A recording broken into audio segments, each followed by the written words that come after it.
Krishna car सजावट व SG. Kaigaonkar प्रस्तुत ATV न्यूज कट्ट्यावर प्रथम महापौर भगवान फुलसौंदर यांनी रोखठोक चर्चा केली। पाहूया शहराचे प्रथम महापौर भगवान फुलसौंदर यांची ही रोखठोक मुलाखत।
ATV न्यूज कट्ट्याचे प्रायोजक आहेत कृष्णा कार सजावट। आपल्या स्वप्नातील कार सजवा आपल्या मनाप्रमाणे। झोपडी कॅन्टीन समोर अहमदनगर। सहप्रायोजक S.G. कायगावकर, SBI बँकेसमोर अहमदनगर, त्याचबरोबर सराफ बाजार अहमदनगर। नमस्कार, ATV न्यूज कट्ट्यावरती आपलं पुन्हा एकदा स्वागत। आज अतिशय वेगळा असं व्यक्तिमत्व आपण या ठिकाणी घेऊन आलो आहोत, ते म्हणजे नगर शहराचे प्रथम महापौर। महानगरपालिका स्थापन झाली आणि त्यानंतर पहिला जर का कोणाला बहुमान मिळाला असेल ते भगवान फुलसौंदर यांना। तुमचं खूप खूप स्वागत। कारण की आपण पाहतो की अनेक महापौर येतील, अनेक महापौर होतील, परंतु प्रथम महापौर जे असतात त्यांना लोक विसरत नाही, ते नाव लोक विसरत नाही। त्यामुळे आजची ही चर्चा अतिशय महत्त्वाची आहे। आपला राजकीय प्रवास कसा सुरू झाला याविषयी आम्ही थोडं जाणून घेऊ इच्छितो। सगळ्यात पहिल्यांदा तुम्हाला माझा जय महाराष्ट्र। तुम्ही मला नगरच्या या कट्ट्यावर बोलवलं त्याबद्दल मी ATVचं मनापासून स्वागत करतो। माझा राजकीय प्रवास, मी एक सामान्य शेतकरी आणि मी औद्योगिक वसाहतीत काम करतो। मी त्यानंतर काही व्यावसायिक कॉन्ट्रॅक्ट घ्यायला सुरुवात केली। त्या जिल्हा परिषदचे कामं, नगरपालिकेचे कामं, PWDचे कामं आणि त्या माध्यमातून मी बुरुडगावचं एक पुलाचं काम केलं 1990 साली। ते काम झाल्यानंतर भैयांनी माझा सत्कार केला। त्यावेळेस त्यांना कळलं की हा आपला आमदार निधी आणि त्याच्यातून फुलसौंदर, ते काम चांगलं झाल्यामुळे भैयांचे माझे संबंध आले आणि तसा माझा प्रवास, राजकीय प्रवास सुरू झाला। तसं तुम्ही लगेच समजावं लागेल, कारण की राजकीय प्रवास सुरू झाला आणि लगेच महापौर पदापर्यंत नाही, मी त्याच्या अगोदर नगरपालिकेला उभं राहिलो। 2000 साली ज्या नगरपालिकेच्या निवडणुका झाल्या त्यामध्ये मला शिवसेनेतर्फे नगरसेवकासाठी तिकीट देण्यात आलं आणि सगळ्यात जास्त मतांनी मी त्यावेळेस निवडून आलो होतो। कुठलाही राजकीय आम्हाला वारसा नसताना लोकांनी माझ्यावर तेवढं प्रेम केलं आणि मला पहिलं नगरसेवक होण्याचा मान 2000 साली मिळाला। त्याच 2001 साली मी आरोग्य समितीचा सभापती झालो तत्कालीन नगरपालिकेत आणि त्यावेळेसही आम्ही चांगली कामं नगर शहरात करून दाखवली। आमच्या वार्डला त्यावेळेस आदर्श वार्ड म्हणून स्वच्छता अभियानमध्ये पुरस्कार मिळाला होता। सर, सध्या शिवसेनेची स्थिती नगर जिल्ह्यात व तालुक्यात कशा प्रकारची आहे? शहरात वगैरे अतिशय चांगल्या पद्धतीने शिवसेनेची परिस्थिती आहे। सगळे नवीन तरुण युवक वर्ग हे शिवसेनेत प्रवेश करायला इच्छुक आहेत, कारण शिवसेनेमध्ये जातीवाद नाही, शिवसेनेमध्ये घराणेशाही नाही, शिवसेनेमध्ये त्याचे आईवडील कोणी मोठे पुढारी लागत नाही। सर्वसामान्य लोकांना हा हक्काचा आणि आपला स्वतःचा घरचा पक्ष, बाळासाहेबांचा आदर्श असले घालून दिलेला हा पक्ष, म्हणून शिवसेनेकडे लोकांचं। तुम्ही आता म्हणले की पुढारी लागत नाही शिवसेनेमध्ये यायला, शिवसैनिकाला पुढारी लागत नाही, परंतु जर का आपण पाहिलं तर शिवसेनेला पण घराणेशाही लागलेली दिसते। कारण की सांगतो मी, तुमचे जे पदाधिकारी आहेत पहिले, ठीक आहे तुम्ही महापौर झालात त्यावेळेस तुमच्या मागं काही हे नव्हतं, परंतु आता जे महापौर होतात किंवा जे त्यांना कोण ना कोण लागतंच ना मागं सपोर्टला, असं सर्वसामान्य व्हाय ना आता पहिल्यासारखं नाही होईल। आता होईल म्हणजे या सरकारने, ऐका, माझ्या वेळेस बहुमत होतं, भाजप सेनेमुळे बहुमत आलं आणि ह्या सरकारने एक अतिशय चांगला निर्णय घेतला। ती लोकांना जे अपेक्षित आहे, तुम्ही म्हणता ते बरोबर आहे, महापौर होताना जर नगरसेवकांचा घोडेबाजार होतो आणि त्याच्यामुळे जनतेला घृणा येईल असं चित्र नगर शहरात किंवा इतर महापालिकेचं, याचा अभ्यास या सरकारनं, युती सरकारनं केला आहे आणि इथून पुढच्या काळात महापौर हा जनतेतून होणार आहे. त्याच्यामुळे ही आपल्यासाठी सुवर्ण संधी आहे. जे चांगले लोक असतील त्यांना लोक मतं देतील, चांगलेच उमेदवार निवडून येतील आणि त्याच्यामुळे घराणेशाही संपून जाईल. तुम्ही आता घोडेबाजारचा विषय काढला, तुमच्या महापौर पदाच्या निवडणुकीमध्ये घोडेबाजार झाला का, आणि झाला असेल तर कसा झाला? मी स्वतः महापौर झालो त्यावेळेस कुठलाही घोडे बाजार झाला नाही. आमचे शिवसेनेचे 20 नगरसेवक निवडून आले होते, भारतीय जनता पार्टीचे 15 नगरसेवक त्या काळात होते असे, आणि काही अपक्ष दीप चव्हाण, सुरेश तिवारी, संजय चोपडा, सुरेश शेळके ह्या लोकांनी मला मदत करून तो आकडा 40पर्यंत गेला. मग मी कुणालाही 1 रुपया खर्च न करता महापौर झालो. हे पूर्ण आत्तापर्यंतच्या महापौरच्या काळामध्ये तुम्ही एकमेव असताल की जे बिगर पैसे झाले, म्हणजे म्हणायचं काय नेमकं, बाकीचे काही म्हणायचं नाही मला काही त्याबद्दल. मला त्या शिवसेना पक्षाचा अभिमान आहे की माझ्यासारख्या सामान्य माणसाला त्यांनी महापौर केलं, कुठलाही राजकीय वारसा नसतं ते. सर, नगर शहर शिवसेनेत अंतर्गत वाद असल्याचं बोललं जातं, यात किती तथ्य? नाही, अजिबात काही वादबीद नाही. कुठलंही काय आज समस्या असेल तर तात्काळ आमचे आले होते पेपरला, नाही तसा काही विषय नाही. आता पदासाठी कार्यकर्त्यांमध्ये थोडीफार चढाओढ असती, त्याच्यावरून लोकांना वाटतं की यांच्यात गटतट आहेत, परंतु तसा काही विषय निश्चित नाही. आणि यांना महापालिकेच्या निवडणुकीमध्ये आमचे सर्व शिवसेनेचे नगरसेवक एक संघ राहिले, तुम्ही ते त्याच्यावरून लक्षात घेतलं पाहिजे. सर, तुम्ही प्रथम महापौर जेव्हा झाला तेव्हा शिवसेना फुटली, नेमकं शिवसेना फुटण्याचं कारण काय होतं? कारण की बहुमान पण मिळाला तुम्हाला, परंतु त्यावेळेस शिवसेना पण एकदम स्ट्रॉंग होती नगर शहरामध्ये. अनेक दिग्गज होते की जे महापौर पदाच्या निवडणुकीच्या रिंगणामध्ये उतरण्यासाठी इच्छुक होते. मग असं असताना, निष्ठावान अनेक वर्षापासून असताना सुद्धा आपल्याला संधी देण्यात आली. बरोबर, त्यावेळेस शिवसेना फुटली, आणि साधीसुधी नाही फुटली तर खूप मोठ्या प्रमाणात फुटली. बरोबर, शिवसेना फुटली. जेवढे नगरसेवक फुटले त्याच्यापेक्षा जास्त नगरसेवक आम्ही परत नंतरच्या काळात निवडून आणले. याच्यावरून शिवसेनेचं अस्तित्व, दुसल साहेब तुम्हालाही माहिती आहे की नगर शहरात 17 नगरसेवक होते, आता आमचे 20 नगरसेवक आहे. याच्यावरून शिवसेना जरी फुटली तरी लोकांनी शिवसेनेला सोडलं नाही. ज्या व्यक्ती शिवसेनेला सोडून गेले त्यांचं काय झालं हे तुम्ही पाहिलेलं आहे. नाही, पण काय झालं असं, काय कारण होतं? आर्थिक कारणावरूनच त्यावेळेस शिवसेना एकीकडे तुम्ही म्हणतात की त्यावेळेस 1 रुपया लागला नाही, आर्थिक कारण काळात नेमकं जकातीचा विषय आला पुढं, आणि विरोधी पक्षांनी नगरसेवकांना, तुम्हाला सगळं माहिती आहे, तुम्ही पत्रकार आहात, आता हा विषय समोर नको आहे, परंतु तो विषय झाला. सर, येणाऱ्या विधानसभा निवडणुकीत शिवसेनेचा उमेदवार कोण असेल?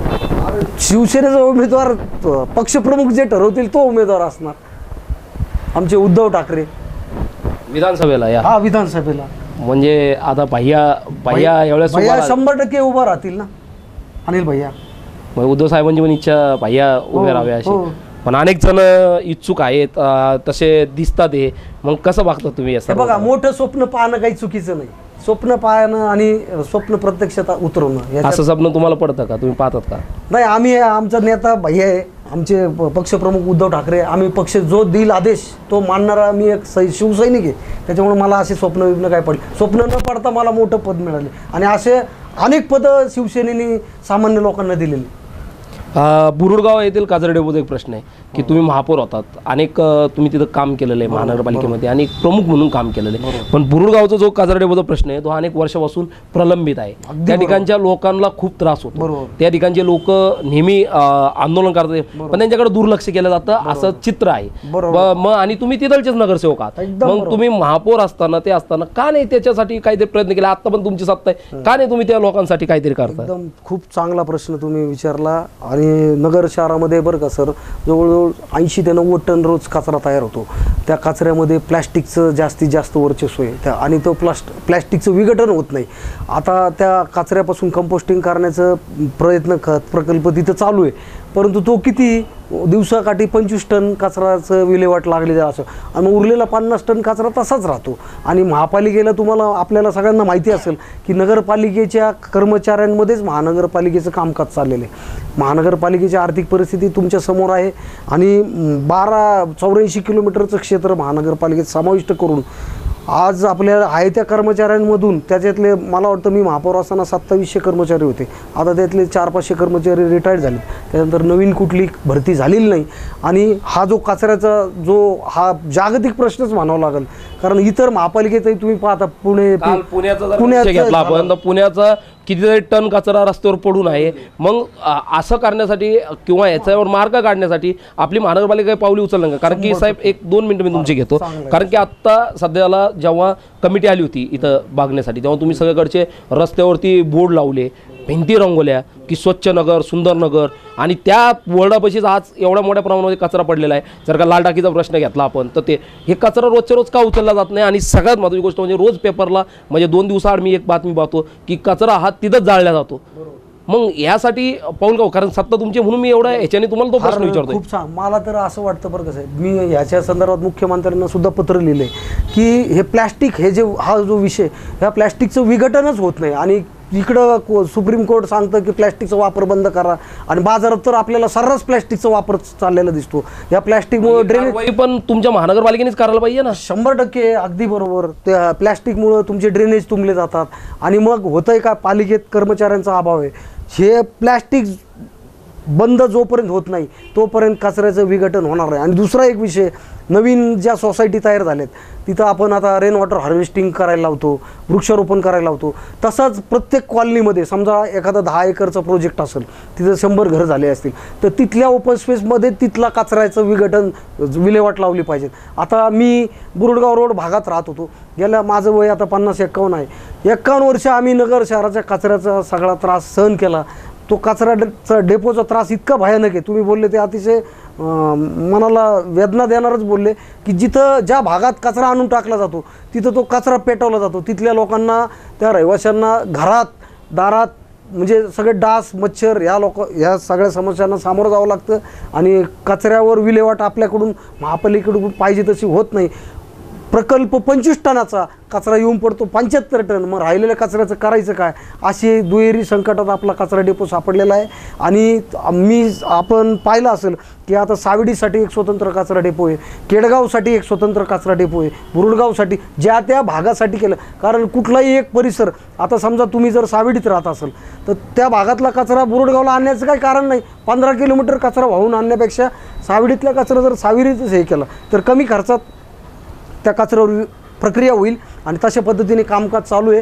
कंपाऊंड वॉलचं सुद्धा मोठं काम चालू आहे. चला तुम्ही तिथं पाहायला. 1.5 कोटी रुपयाचं कंपाऊंड वॉलचं काम. आरोप लागले महासभेमध्ये की ती जागा जी आहे ती जागा जे कंपाऊंड पडतात ते आपली जागा सोडून आतमध्ये आलेली आहे. नाही हे बघा, आरोप केला. आता आरोप करायला काय लोक स्वतः गणेश भोसलेंनी तो आरोप महासभेमध्ये लावला. आणि गणेश भोसले दिलचे नगरसेवक तुमच्या सोबतच येते. बरोबर आहे, बरोबर. ते कसं काय खोटं बोलू शकतात? मला एक सांगा, जर त्या कचरा डेपोवर तिथं लाईन आउट पूर्वीच 10 वर्षापूर्वी कचरा डेपो तिथं स्थलांतरित झाला, त्यावेळी जुनं कंपाऊंड होतं, त्याच कंपाऊंडच्या जागेवर हे केलं. त्या कचरा डेपो महापालिकेला अतिक्रमण करायची काय गरज आहे कुणाच्या जागेवर? नाही महानगरपालिकेने स्वतः जागा सोडून दिली असं म्हणणं आहे त्यांचं. अतिक्रमण नाही म्हणत. ते म्हणले आपली जागा सोडून ह्या आतमध्ये आले. हे असं का, असं त्यांनी महासभेमध्ये प्रश्न उपस्थित केला होता. नाही तसं तर मला काय वाटत नाही. अजून कचरा डेपोचे ते कंपाऊंड वॉलचं काम चालू आहे, रॅम्प चालू आहेत, मोठे हे चालू आहे. परंतु तुम्ही म्हटले तसं कचऱ्यावर प्रक्रिया करण्याचा प्रोजेक्ट हा मोठा करावा लागेल. आणि ही कचऱ्याची समस्या फक्त नगर शहराची नसून संपूर्ण देशाची आहे.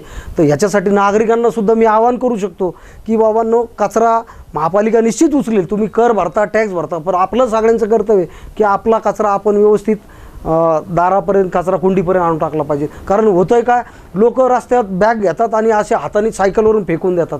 हे शहर आपलं, हे गाव आपलं, ही भावना सुद्धा तुमच्या आमच्यामध्ये पाहिजेत. फक्त महापालिकेचे कर्मचारी या गोष्टीसाठी काही करू शकणार नाही. आपण सगळेजण एकत्र आलो तरच या कचऱ्यावर काहीतरी समस्या. ब्रेकवर जायच्या आधी माझा तोच प्रश्न आहे परत एकदा की बुरुडगावचे लोक या संकटातून कधी मुक्त होतील?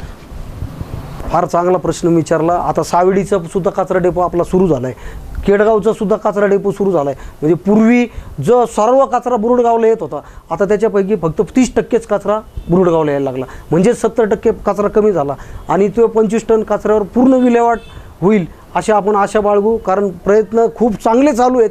सुप्रीम कोर्टाचे निर्देश आहेत, महानगरपालिकेचे अधिकारी काम करत आहेत. परंतु आता काय झालं, तिथं ते काम करणारे काही अधिकारी रजेवर गेलेत, काही मोठे अधिकारी महानगरपालिकेत नाही.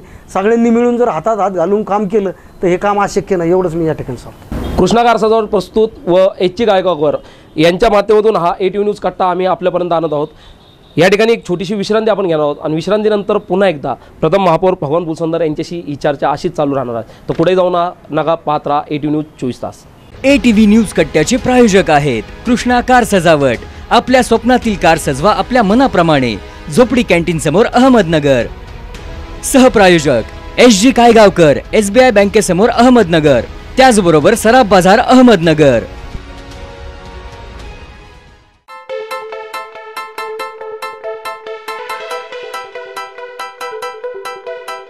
आता आला आहे ट्रेंड कार फॅशनचा.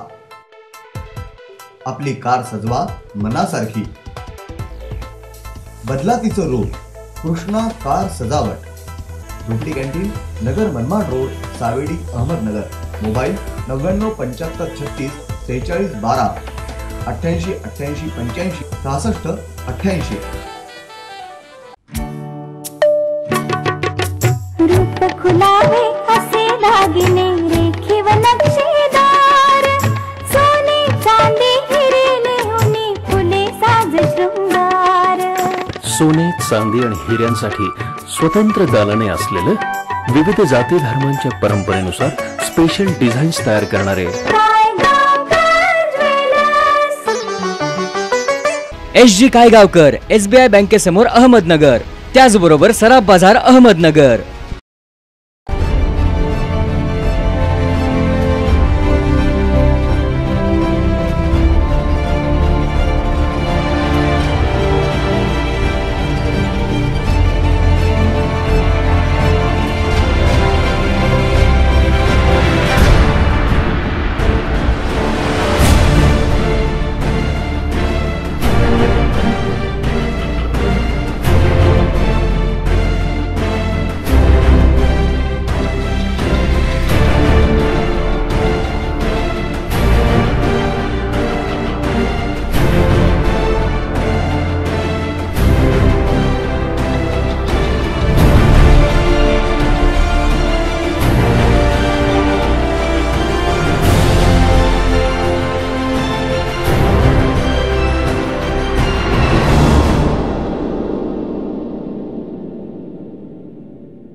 विश्रांतीनंतर पुन्हा एकदा आपलं स्वागत. या ठिकाणी कृष्णा कार सजावट व SG कायगावकर प्रस्तुत ATV न्यूज कट्ट्यावरती आज आलेले आहे भगवान फुलसुंदर, जे प्रथम महापौर आहेत. माझी सहकारी पूजा त्यांना पुढचा प्रश्न विचारणार आहे. सर, महानगरपालिकेचा विषय चाललाय, त्यालाच अनुसरून माझा प्रश्न. सध्या महानगरपालिकेत चाललंय तरी काय हे सर्वसामान्यांना कळत नाहीये, कारण विरोधी पक्षनेते निवड, स्थायी समिती सदस्य निवड सर्वच वादाच्या भोवऱ्यात सापडतंय. काय सांगताल तुम्ही याविषयी? आता ह्या सगळ्या न्यायप्रविष्ट बाबी आहेत. नाही, पण करतो कोण हे म्हणजे ही ॲक्च्युली सुरुवात तुमच्यापासून झालेली आहे. तुम्ही महापौर होते की सगळा इतिहास बदलायचं ठरवलं काय महानगरपालिकेने आपल्या, ते कळायला तर मार्ग नाही. कारण तुम्ही घेतलेल्या एका निर्णयामुळे पीठासीन अधिकारी पद हे आता नाशिक विभाग आयुक्तांकडे असतं, कारण ते पहिले महापौरांकडे असायचं आणि ते पूर्ण महाराष्ट्राला लागू झालं नाही का. इतिहास बदलण्याचं काम महानगरपालिका करते काय ते सांगा तरी आम्हाला. नाही, आता महानगरपालिकेत स्थायी समितीचा जो निवड प्रक्रिया आहे ती न्यायप्रविष्ट आहे, त्याच्यावर मी काही बोलू इच्छित नाही. न्यायप्रविष्ट बाब आहे. विरोधी पक्ष नेता आता राष्ट्रवादीचेच नगरसेवक आहेत बाळासाहेब बोराटे, त्यांना दिलेले. बाकी मग मला काय बाकीचे विषय मनापासून सांगा ना तुम्ही की नाही का बाळासाहेब बोराटेंना दिलं, म्हणजे ते सत्ताधाऱ्यांचे विरोधी पक्ष नेते आहे का कोणाचे? आता ते राष्ट्रवादीचे आहेत ना, ते तुम्ही त्यांना विचारा ना बाळासाहेबांना, तुम्ही कोणाचे आहेत. नाही मग तुम्ही म्हणजे राजकीय खेळी करून तुम्ही कोंडी केली का राष्ट्रवादी काँग्रेस पक्षाची? कोंडी कसं म्हणता येईल, ते महापौरांनी हा अधिकार महापौरांचा आहे. विरोधी पक्ष येताना ज्या पक्षाचे विरोधी पक्षाचे जास्त नगरसेवक असते त्या पक्षाचा नगरसेवक द्यायचा असतो, तर ते महापौरांनी बोराटे साहेबांना दिला असं. बरं, आणि आता जर का विनोदाचा भाग जर का आपण सोडून दिला तर जर का आपण महानगरपालिकेमध्ये पाहिलं तर अर्धे नगरसेवक कोर्टात, अर्धे अधिकारी कोर्टात, अर्ध म्हणजे महानगरपालिका कोर्टातच आहे. मग नगरकारांचे प्रश्न सोडवणार कोण? कसं बघतात तुम्ही? एक ज्येष्ठ नेते म्हणून विचारतो मी. आता चेष्टेचा विषय जरा बाजूला ठेवला तर तुम्ही एक राजकीय नेते म्हणून नका समजू. तुम्ही एक नगरकार म्हणून तुम्हाला काय वाटतं नगरकारांनी कोणाकडे जायला पाहिजे? अर्धेवर नगरसेवकांवर तर टांगती तलवार आहे की कधी बस जाईन कधी नाही. ते मग हे कसं बघता तुम्ही? एक गोष्ट विषय असा आहे की न्यायालयीन प्रक्रिया तर चालू राहणार, परंतु तुम्ही जे म्हणता महानगरपालिकेत तिजोरीमध्ये अतिशय खडखडाट आहे. ज्यावेळेस जकात होती आपल्या संपूर्ण महानगरपालिकेत त्यावेळेस जकातीपोटी आपल्याला जवळजवळ 80 कोटी रुपये इयरली उत्पन्न मिळायचं. आपल्या महानगरपालिकेला पगारापोटी 4.5 कोटी रुपये खर्च आहे. 1 कोटी रुपये पेन्शनर लोकांसाठी 5.5 कोटी, 1 कोटी रुपये आपलं मुळाडाम ते नगर या ठिकाणी जे पाणी जे येतं आहे त्याचं, आणि शहर शहरामध्ये ज्या लाईट लागतात त्याचं 1 कोटी, असा आपला दैनंदिन खर्च महिन्याचा 7.5 ते 8 कोटी रुपये. आणि आपल्याला घरपट्टीपोटी 44 कोटी रुपये जमा होतात आणि पाणीपट्टीपोटी 15 कोटी जमा होतात. ह्या सगळ्या तोकड्या पैशात महानगरपालिका चालवणं निश्चित अडचणीचं आणि कटकटीचं झालेलं आहे. गेल्या 3 महिन्यापासून महानगरपालिकेत कर्मचाऱ्यांचे पगारही होत नाही. ही दुर्दैव. आम्ही साहेब घेणार आहे तुमच्याकडून, परंतु अधिकारी भेटत नाही तिथं महानगरपालिकेमध्ये, नगरसेवक भेटत नाही, सगळे कोर्टामध्ये असतात. कधी पण विचारलं ते या नाशिकला गेला, हा कुठं तर औरंगाबाद खंडपीठात गेलेले, साहेब कुठं गेले तर इकडं ह्या कोर्टामध्ये गेले. मग हे चाललं काय नेमकं? लोकांनी भेटायचं कोणाला? आम्ही नागरिकांचा हा जो प्रश्न आहे आमचा तो वेगळा प्रश्न आहे, तो विषय तो विचारणार आहे तुम्हाला. तुम्ही नगरसेवक निवडून येता, नगरसेवकांनी तुम्हाला भेटणं हे तुमचं क्रमप्राप्त आहे. आम्ही लोकांमुळेच तुमचे सेवक म्हणून काम करतोय, त्याच्यामुळं नगरसेवक तर तुम्हाला भेटतात आणि भेटलेच पाहिजेत. नगरसेवकांनी आमच्या नेत्यांनी आम्हाला सांगितलं जसं फोन केला की 2 मिनिटात आम्ही तिथं आलो, परंतु महानगरपालिकेचे पदाधिकारीसुद्धा तिथं थांबले पाहिजेत आणि अधिकाऱ्यांनीसुद्धा थांबलं पाहिजे. पण तुमचा प्रश्न हा आहे की सगळे अधिकारी कोर्टात असतात. न्यायालयासाठी एक अधिकारी आहे आणि महानगरपालिकेचे वकीलसुद्धा नेमलेले आहेत न्यायालयीन कामासाठी. तिथं पदाधिकाऱ्यांनी जायचं काही कारण नाही. पण आहे ना आत्ता परिस्थिती चालू की जर का एखाद्या पदाधिकाऱ्याला, अधिकारी तर सोडव, पदाधिकाऱ्यांना भेटायला जरी आलं ना तर ते कुठंतरी नाशिकला गेलेलं असतं, कुठंतरी औरंगाबाद खंडपीठात. म्हणजे हे नुसतं कागदपत्र चालू आहे. हे ह्याचं पद कसं घालवायचं, त्याचं पद कसं मग नगरकारांसाठी काय करणार आहे? नगरसेवक म्हणून एक तुम्ही महापौर होता, तुमच्या काळामध्ये जे कामं चालली होती ते आम्ही बघितलेले, पण कसं बघता तुम्ही या सर्व काळामुळे? हे दुष्टचक्र थांबलं पाहिजेत कुठंतरी. आणि निश्चित ते तुम्ही म्हणता ते खेदास्पद बाब आहे. आणि आमचे महापौर तर मला वाटतं तिथं दिवसभर 10:30 ते 5:30 महापालिकेत बसलेले असतात, सुरेखाताई कदम.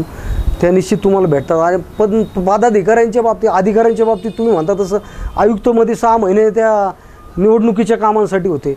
खरं म्हणजे शहराला एक खमक्या आयुक्तची सुद्धा गरज आहे तुम्ही म्हटले तसं, पण तिथं दुर्दैवानं तसे चांगले अधिकारी लाभत नाही. ट्रिपला आल्यासारखे अधिकारी आयुक्ताकडे 10 कारभार आहे. कसं ते 10 पाहिली त्यांच्या इथं पडलेले असतात, कसं काम करणार ते सुद्धा आणि कसं होणार? महानगरपालिकेत सक्षम अधिकाऱ्याचे IAS अधिकाऱ्याचीच गरज आहे. तर तशी मागणी आम्ही मुख्यमंत्र्यांकडे केलेली सगळ्या पदाधिकाऱ्यांनी. तुम्ही विचारलेला प्रश्न अतिशय योग्य आहे. त्या पद्धतीने आम्ही पालिकेकडे पैसे नाही कर्मचाऱ्यांचे पगार करायला, कसं बघता तुम्ही या गोष्टीकडे? तर म्हणजे कर्मचाऱ्यांकडे नाही, पेन्शन द्यायला नाही, कशालाच पैसे नाही. या जाकात पूर्वीची गावं होती, त्या गावं जाकातीवरच चालायची. राजे महाराजांचं ज्यावेळेस शहर बसली त्यावेळेस सुद्धा जाकातीचं उत्पन्न नगर शहराला 90 कोटी रुपये पर इयरली होतं. म्हणजेच महिन्याचं किती 12×8=96, 8-8.5 कोटी रुपये दर महिन्याला जाकातीपोटी मिळायची. आता तुम्हाला मी महापालिकेच्या खर्च सांगितले, 6 ते 7 कोटी रुपये खर्च आहे. आणि ह्या सरकारनं जाकात बंद करून LBT सुरू केली. LBT पोटी येणारं अनुदान हे फक्त 5 कोटी रुपये. म्हणजे दर महिन्याला महानगरपालिकेला 3 कोटी रुपयाचा लॉस होतोय. तो लॉस वाढत ठेकेदारांचे देयक 25 कोटी, त्या कर्मचारी पतसंस्थेचे 10 कोटी असं देणं महापालिकेला 50-60 कोटी रुपये झालं आहे. परंतु शासना दरबारी मी महापौरांसोबत देवेंद्र फडणवीस यांची भेट घेतली, त्यांनासुद्धा स्वतः वैयक्तिक बोललो.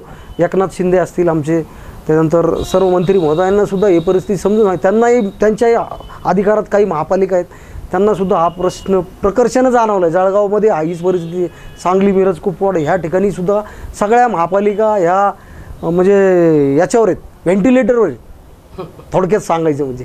आणि दैनंदिन खर्चसुद्धा आज पूर्ण करू शकत नाही. तर निश्चित सरकारला एक तर अनुदान वाढून द्यावं लागेल. पूर्वी जेवढं जाकात होती तेवढं अनुदान दिलं तर महापालिका योग्य स्थिती देतील. जाकात कोणी बंद केली?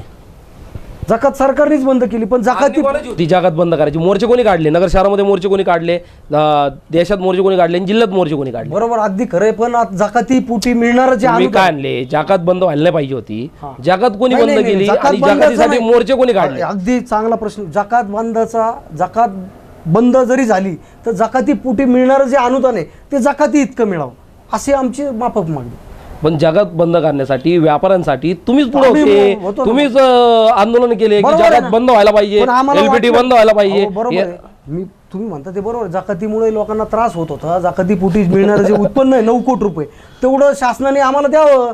अशी आमची माफक मागणी आहे साहेब. नाही साहेब, तुम्ही म्हणता ते बरोबर आहे. आता बोलता बोलता पहिले चर्चेमध्ये तुम्ही म्हणले की जगात ही चालू व्हायला पाहिजे, राजे महाराजांपासून ही जगात चालू होती. तुम्ही उदाहरण पण दिलं. मग त्यावेळेस आंदोलन करताना विरोधी असताना हे सर्व गोष्टी कळतात, मग सत्तेत आल्यावरती गोष्टी का कळत नाही? हा खरा प्रश्न आहे. आता एकूण मी आता त्या सुरेखाताई कदमांना हेच सांगितलं कालच भेटलो मी त्यांना आणि त्यांना सांगितलं सगळे जेवढे जे महाराष्ट्रातले महापौर आहे सगळे एकत्र या, मुख्यमंत्र्यांना भेटा आणि ह्या विषयावर तुम्हाला पूर्वी जेवढं जाकतीपोटी जे अनुदान मिळायचं तेवढं अनुदान तरी किमान प्रत्येक महापालिकेने पत्रात पाडून घ्या, नाहीतर सगळ्या महापालिका बरोबर याच्यावर असं माफक अपेक्षा आपण त्यांना सांगितलं. सर, महानगरपालिका बरखास्तीकडे चालली आहे असं गणेश भोसले सभागृहात बोलले होते. कसं पाहता तुम्ही? असं होऊ शकत नाही, बरखास्त वगैरे होणार नाही. राज्य सरकार सक्षम आहे. लोक म्हणजे असं का बोलले असतील? तीन महिन्यापासून लोक कर्मचाऱ्यांचे पगार नाही, विद्युत व्यवस्था नाही, बऱ्याच ठिकाणी आर्थिक अडचणी आहेत.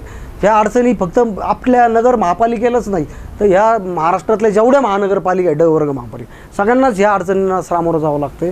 कारण उत्पन्न आणि खर्च याचा ताळमेळ बसत नसल्यामुळे अशा गोष्टी घडल्या. मी आता तेच पुनरुच्चार करतोय की जाकातीपोटी आपल्याला 9 कोटी रुपये मिळायचे, 9-9.5 कोटी रुपये पर मंथ, तर तेवढं अनुदान शासन आपल्याला देते फक्त 5 कोटी रुपये.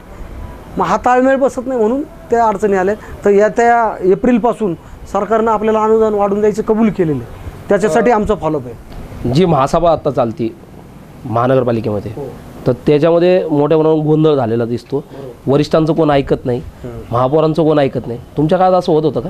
नाही, माझ्या काळात असं कधीच घडलं नाही. माझ्या काळात रात्री 12-12 वाजेपर्यंत सभागृह चाललेले, आपण सगळेजण त्याचे साक्षीदार आहात. नगरसेवक म्हणजे जनतेने आपल्याला सगळ्यांना निवडून दिलेले आणि ते सभागृह म्हणजे एक पवित्र मंदिर आहे. त्या मंदिरात लोकांचे प्रश्न तिथं मांडले पाहिजेत, सांगोपांग चर्चा झाली पाहिजे.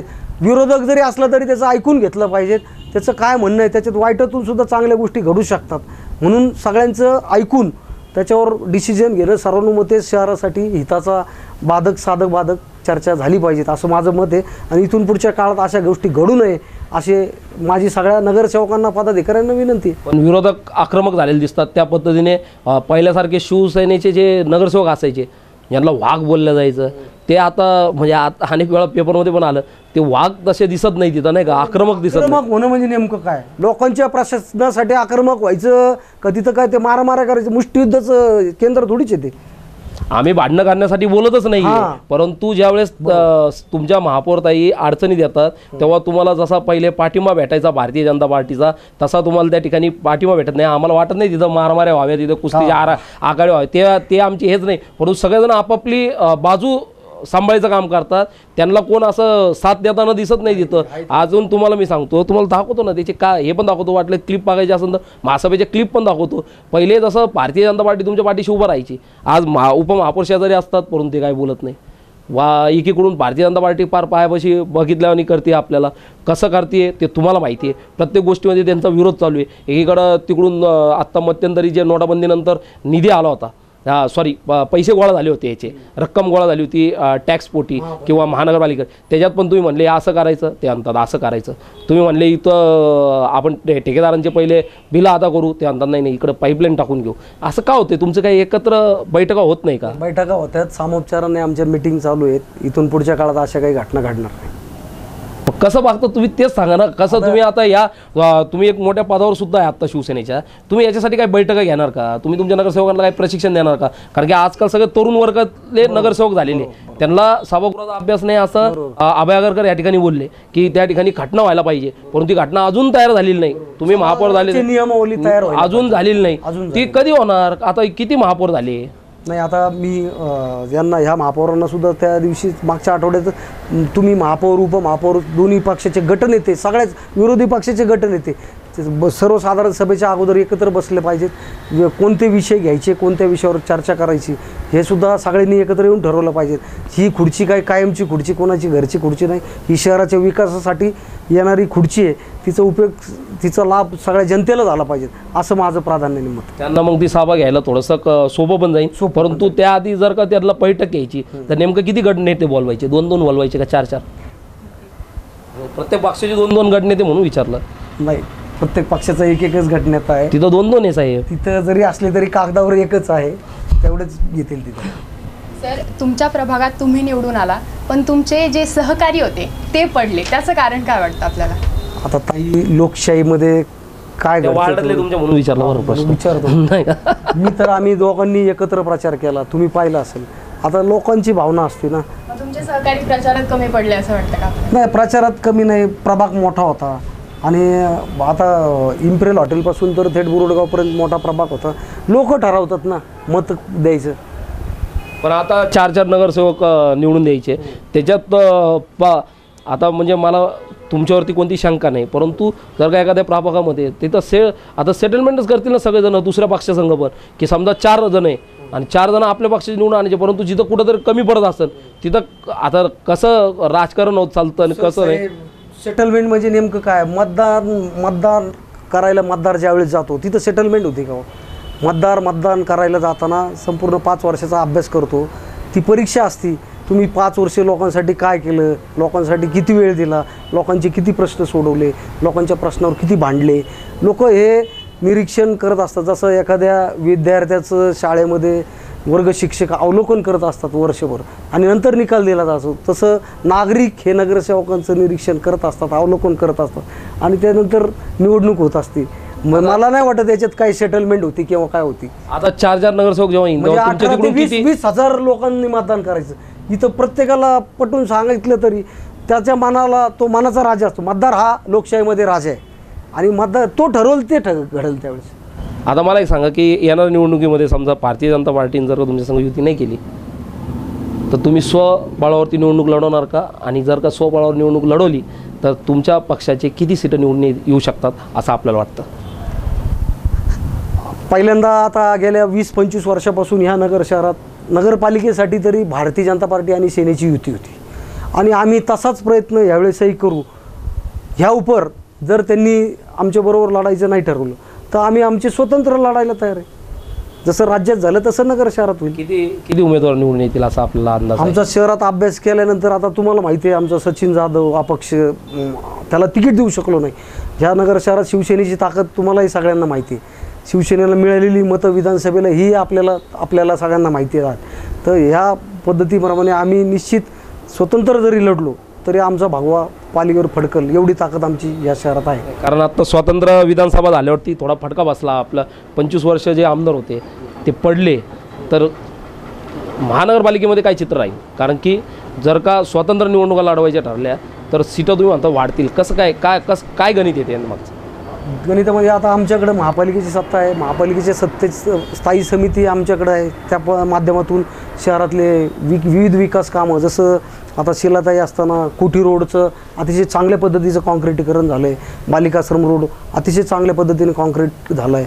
मी महापौर असताना 2 टिळक रोड होते, नवीन टिळक रोड, जुना टिळक रोड, त्याच्यानंतर महालक्ष्मी उद्यान, भगतसिंग उद्यान, म्हणजे जे कामांना पैसे नसताना सुद्धा चांगली कामं करून आली. केडगाव देवी रोड, अशी चांगली कामं आमच्याकडून झालेली आहेत आणि नागरिकांचा त्याच्यावर विश्वास आहे. चांगले कार्यकर्ते शिवसेनेकडं भक्कम मजबूत कार्यकर्ते आहेत. त्याच्यावर माझा ठाम विश्वास आहे की शिवसेनेचेच कार्यकर्ते निवडून येतील. सर, तुमच्या काळात जसे कामं होत होते तसे आत्ताच्या काळात होतात का? समाधानी आहात का तुम्ही? आता सध्याच्या काळात निश्चित ह्या अनुदानामुळं महापालिकेकडे फंड्स नाही आहेत, परंतु भविष्यात आम्ही सर्व एकत्र येऊन मुख्यमंत्र्यांसमोर जाऊ. मुख्यमंत्रीसुद्धा स्वतः महापौर होते, ते सुद्धा नगरसेवक, महापौर आणि नंतर मंत्री आणि मुख्यमंत्री झालेले. त्यांनाही सगळ्या महापालिकेची जाण आहे. त्याच्यामुळं आम्ही शहरासाठी भरपूर विकास निधी आणायचा आमचा मानस आहे. अजून निवडणुकीला 2 वर्ष आहेत. आम्ही सगळे एकत्र येऊन संपूर्ण शहरासाठी कसं चांगलं काम होईल याच्यासाठी आम्ही एकत्र येत आहोत. काय नेमकं आता जसे तुमच्या काळात कामं झाली तशी कामं आता होताना दिसत नाही, कसं बघता तुम्ही? नाही, आता आम्ही राज्य सरकारकडं आपण सांगितल्याप्रमाणे आमचे शिवसेनेचे काही मंत्री मुख्यमंत्र्यांसोबत जाणार आहोत आणि शहर विकासासाठी मोठ्या प्रमाणात पैसे निधीची मागणी केलेली आहे. त्यांना प्रोजेक्ट दिलेले आहेत. अमृत योजना आहे, नगर शहर सावेरी भुयारी गटर योजना आहे, शहरात एक 2-3 उद्यानं आहेत. पिंपळगाव माळवीची 700 एकर जागा आहे. ती जागा आपण महानगरपालिकेचं नाव लावून घेतले त्याच्यावर. तिथं एक शहरासाठी एक मोठा प्रोजेक्ट आपण करू शकतो तिथं. म्हणजे त्यासाठी पण निधी लागणार, पैसा लागणार. कारण की स्वप्न तुमचे चांगले, परंतु पैसा कुठून उपलब्ध करणार या गोष्टी? पैसा आता राज्य सरकारच्या माध्यमातून, काही खाजगीकरणाच्या माध्यमातून असे पैसे उपलब्ध होऊ शकतात. सर, आमदार संग्राम जगताप यांच्या माध्यमातून सावेडी उपनगरातील रस्ते जे पाहिले आपण ते मॉडेल होत आहेत. सत्ता तुमची, सरकार तुमचं, मग तुम्ही निधी का आणू शकत नाही? निधी आमचाही निधीसाठी पाठपुरावा आणि फॉलोअप चालू आहे. आणि हे जे मूलभूतसाठी जो निधी आहे तो शिलाताई शिंदेंच्या काळातलाच तो निधी होता. त्याच्यासाठी 20 कोटी रुपये शिलाताई शिंदेंनी आणले होते. आता कळमकर महापौर झाले त्यांच्या काळात ते 20 कोटी 50% मॅचिंग असं कॉन्ट्रीब्युशनचा निधी होता, ते त्यांनी टाकले म्हणून त्यांच्या काळात झाले. पण आता ती कामं आमच्या काळात होऊन राहिले, विरोधक त्याचे श्रेय लाटून राहिले. नाही, श्रेयला लाटतो तुम्ही म्हणता, मग आपल्या तुमच्या नगरसेवक जे आहे त्यांच्या प्रभागात का नाही होते कामं?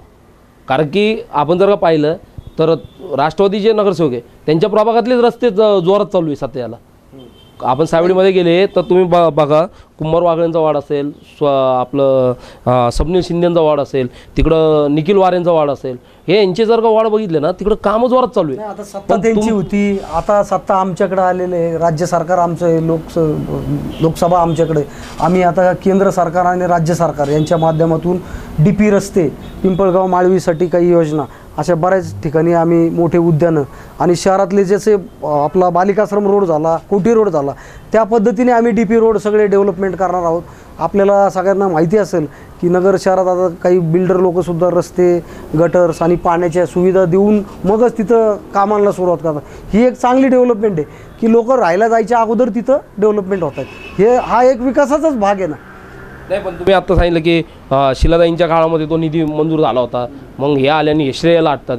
मग आता परत तुम्हाला असं वाटत नाही का तुम्ही जरा लेट होत चाललेले निधी आणण्यासाठी? कारण तुम्ही निधी आणणार तर तुमची सत्ता गेलेली राहणार, मग परत ती पुढची सत्ता कोणाची देव जाणे नाही का? नाही, मग परत तुम्ही म्हणणार की नारळ ते फोडायला लागले, आम्ही मंजूर केलं, मग तुम्हीच आणा, तुम्हीच करा आणि तुम्ही नारळ फोडा. 100% आता महापौर आमचे आहेत, स्थायी समिती आमची आहे, उपमहापौर सगळे मुख्यमंत्र्यांकडे बसून या एप्रिलमध्ये त्यांनी आम्हाला आश्वासन दिले, पालकमंत्र्यांनी सुद्धा, पैसे आणणार आणि शहराचा विकास करणार आणि भविष्यातली सत्तासुद्धा शिवसेनेकडेच राहणार. नाही, नगरकरांनी तेवढं तुमच्यावरती प्रेम केलं, शिवसेनेला तेवढे सीटं जातात, पण ते तेवढे सीटं असताना सुद्धा तुमचे महापौर होत नाही, हे सुद्धा इतिहास आहे. नाही तर झालं ना, आता महापौर झाला ना, आता झालं. पण अशी किती वेळा तुमची संख्याबळ असताना सुद्धा अचानक गायब होतं तुमचे आता नगरसेवक. आता त्याच्यासाठी सरकारने चांगला निर्णय घेतला, ह्या नगरसेवकांच्या याच्यामध्ये जनतेतून महापौर होणार आहे. त्याच्यामुळे जनतेलाही आता चांगले माणसं निवडून देता येतील, जनतेलाही मनासारखे माणसांना मत देता येईल. माझा एक जाता शेवटचा प्रश्न आहे, तुमचं नगर शहरासाठी व्हिजन काय? माझं नगर शहरासाठी व्हिजन असं आहे की नगर शहर म्हणजे अतिक्रमणमुक्त असावं. त्याच्यानंतर शहराच्या प्रत्येक कानाकोपऱ्यात सिटी बस धावल्या पाहिजेत. मी माझ्या काळात, आपल्याला माहिती आहे त्यावेळेस जाकात नव्हती, पैसे नसताना सुद्धा आपण शहर बस सेवा चालू केली होती आणि अतिशय चांगल्या पद्धतीने होती. पण आता मग तुमच्या पक्षाचे ते असल्यामुळे अशी बस सेवा आहे का? कशी बस सेवा तुम्ही बघितलं का? काय सगळे त्याचे पत्रे निघालेले, त्याला खिडक्या नाही, सगळे लोक त्याच्यातून कोण कधी खाली पडन त्याचा भरोसा नाही. चांगलं शहर म्हणजे त्याची संकल्पना सगळ्या अतिक्रमणमुक्त सगळ्या शहराच्या प्रत्येक कोपऱ्यात सिटी बस गेली पाहिजेत. आणि रस्ते करताना त्या रस्त्याच्या दोन्ही बाजूनी गटर, दोन्ही बाजूनी पाण्याचे लाईन, ड्रेनेज लाईन असावेत. अशा पद्धतीने शहराचं जर झालं तर निश्चित मॉडेल शहर होईल. कारण गाव तसं आपलं छोटं एकाच बाजूला वाढलेलं आहे. परंतु ह्याच्यासाठी फक्त लोकप्रतिनिधी नाही तर नागरिकांचा सुद्धा रेटा पाहिजेत, सगळ्यांचं सहकार्य पाहिजेत, अधिकारी, पदाधिकारी, नागरिक सगळे एकत्र येऊन जर चांगल्या पद्धतीने काम केलं तर निश्चित मॉडेल नगर करू शकतो आपण. तुम्ही आता वेळ संपत आली, पण मी सांगतो की तुमच्या काळात खरंच चांगली कामं झाली, आम्ही ते मान्य करतो. कारण बस सेवासुद्धा चालू झाली, ते पण झाली. पण माझा जो प्रश्न होता की आजची बस सेवा कशी आहे त्याच्याविषयी सांगा ना. कारण खासदारला धक्का मारावा लागतो त्या बसला. नाही काय आम्ही दाखवलं, ATV न्यूजने दाखवलं की खासदार गाडी बंद पडली, खासदार गाडीतून उतरले, कारण निवडणुका होत्या, खासदार पण उतरले नसते, पण निवडणुका होते, ते सगळे मतदार आडले होते, त्यामुळे त्यांनी धक्का मारला. यंत्र आहे बंद पडणार काय? आता गाड्या कुठे पण बंद पडतात, अख्खी ट्रॉफिक जाम करून टाकतात. एखाद्या ओरिजिनल AC आहे. त्याला आपण सगळे महापौर, सगळे पदाधिकारी त्या बस सेवेची पाहणी करू. तो जर काम चांगलं करत नसेल तर दुसऱ्याला संधी देऊ, असं काही नाही. काम तुमच्या काळात तुम्ही ज्यांना दिले होते, तुमच्या काळात जशा बस आणले होते तशा काय आहे ना, तेच आणू आपण. त्याला सुद्धा ते काम करायला भाग पाडू, एवढी ताकद शिवसेनेत आहे, तुम्हाला माहिती आहे. आम्ही पदाधिकारी म्हणून तुम्ही जो प्रश्न विचारला तो सुद्धा मार्गी लावू आम्ही. निश्चितच अतिशय सुंदर अशी चर्चा चालू होती. कृष्णाकार सजावट प्रस्तुत व एसची गायगावकर प्रस्तुत जो ATV न्यूज कट्टा आहे, या कट्ट्यावरती आपण नगर शहरातले, नगर जिल्ह्यातले विविध क्षेत्रामध्ये काम करणारे नेते मंडळी असेल, सामाजिक कार्यकर्ते असेल किंवा कलाकार असतील, त्यांना आपण या ठिकाणी बोलवतो. कट्ट्यावरती त्यांच्याशी मनमुक्त असे चर्चा करतो आणि यातून अनेक विषय भेटतात, अनेक विषय मार्गी लागतात. हा एक महत्त्वाचा या ठिकाणी विषय आहे. आणि सगळ्यात महत्त्वाची गोष्ट म्हणजे आज अतिशय आनंदाचा दिवस मी समजेल, कारण की प्रथम महापौर जे होते नगर शहराचे जे आहेत ते भगवानराव फुलसुंदर या ठिकाणी आले. त्यांनी मनमोकळ्या गप्पा मारल्या. काही प्रश्नाला त्यांनी बगल दिला, काही प्रश्नांची उत्तरं देण्यास त्यांनी टाळाटाळ केली, कारण की ते त्यांच्या पक्षासाठी किंवा त्यांच्यासाठी वेगळं काहीतरी असेल, त्यामुळे त्यांनी काही गोष्टी सांगितल्या नाही आपल्याला. परंतु उद्यासुद्धा असाच एक नेता आपल्या इथं येणार आहे, त्यांनाही असेच आपण रोखठोक प्रश्न उत्तरं या ठिकाणी विचारणार आहोत. कुठे जाऊ नका, पात्रा ATV न्यूज 24 तास.